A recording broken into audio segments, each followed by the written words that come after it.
And there you can see the auxiliary rudder mounted. So that's maybe a little bit more than 40% of the area of the main rudder. But don't forget, the water line is not at the top of the, or at the bottom of the white painted part. The water line crosses that rudder about 10 inches below the bottom point of the transom. So far that's all worked out quite well. I got the linkage put together yesterday, so everything should work just fine. I still need to put the brace somewhere about the bottom of the white paint to support the trim tab shaft so it doesn't bow sideways. But that's not a major concern right now, just something that needs to be done. And here we go. Bottom job is almost done. They're doing the patches where the supports were. Right now, the welder's up there busily working, putting those gussets on the uprights. So hopefully he'll be finished with that today. Bye for now. Good afternoon, folks. It's getting near 4 o'clock in the afternoon here in Kilifi Harbor, Kenya. Another beautiful day. Nice little breeze from about probably the south-southeast, which is normal this time of the year. Anyway, it's been a busy couple of days, but got a lot accomplished. Back here, you can see the final install for the auxiliary rudder. DD put some more white paint, I think 2 coats on the upper end of it. Makes it all nice and shiny. You can see here also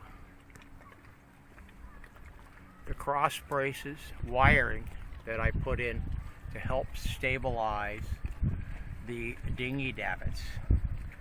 I got the gussets I put on, all 6 uprights, all welded on. It made a world of difference. Just the gussets made a big difference in keeping this thing from wiggling, but the wires were the real piece de resistance, shall we say, because it don't go sideways or forward aft at all now, which is good because those solar panels up there are quite heavy, 6 feet above deck. A lot of potential momentum if it wiggles even way out there at the end, even if it only wiggles 1/4 of an inch over time. That can prove to be disastrous for stainless because it does work harden. Anyway, the big thing is here now, of course, we've got the auxiliary rudder. It's all mounted and painted up. This little link here was from the old mounting. Was all that was left, 2 pieces.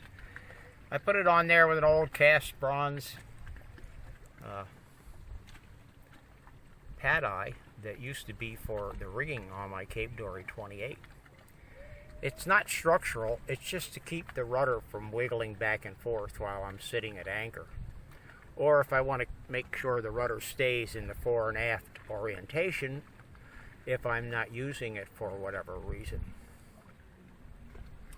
Now, of course, here is the cross link from the bell crank, and this part here attaches to the PVC rod that goes forward to the autopilot, and it, you can see, that turns the trim tab back and forth, which in turn turns the auxiliary rudder, which steers the boat.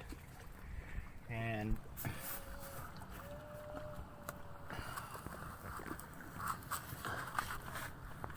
course, the power required for that is very nominal.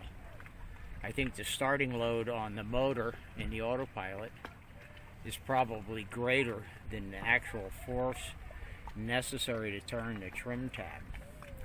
I still have to make that bracket that goes on down lower to keep the trim tab shaft from bowing too much. That's on the very rapidly and greatly diminished to-do list. The piece that goes across, of course, also turns the trim tab shaft and by the wind vane. See, I got the control lines from the wind vane just kind of hanging there for right now. That's not the position that they would be in under use. Have to get another shot of that sometime in the future when the boat is actually sailing and using the wind vane to control the boat, and I'll also get a shot of the autopilot controlling the boat. So that's pretty much a wrap on the new auxiliary rudder. It's all done, installed, all but that trim tab shaft support is finished. I got my piece of line here. That's the leash for the auxiliary rudder, just in case something untoward happens. I won't lose the whole damn thing again. I put a light line on the trim tab shaft, although I never had any problems with that, but it's easy to do. And I put a little leash on the pin that ties the actually be the pintle, I guess, between the gudgeon on the hull and the gudgeons on the rudder, because be bad news if I ever inadvertently let that go. It would go straight to the bottom and I'd be screwed because I don't have any way to replace it, except of course to buy a new piece of stainless, which out at sea, no way to do. So that's pretty much it. I'd call that a wrap, except for final testing, which hopefully will come pretty soon here. My new mainsail is being shipped out on Monday, I hope. Having a devil of a time arranging payment, but I won't get into that right now. So take care, everyone. Have a wonderful day. I know my last, since Wednesday until even today, I was still working on this whole thing. Pretty busy. But now I can kick back and relax for a couple more hours on this beautiful Sunday afternoon.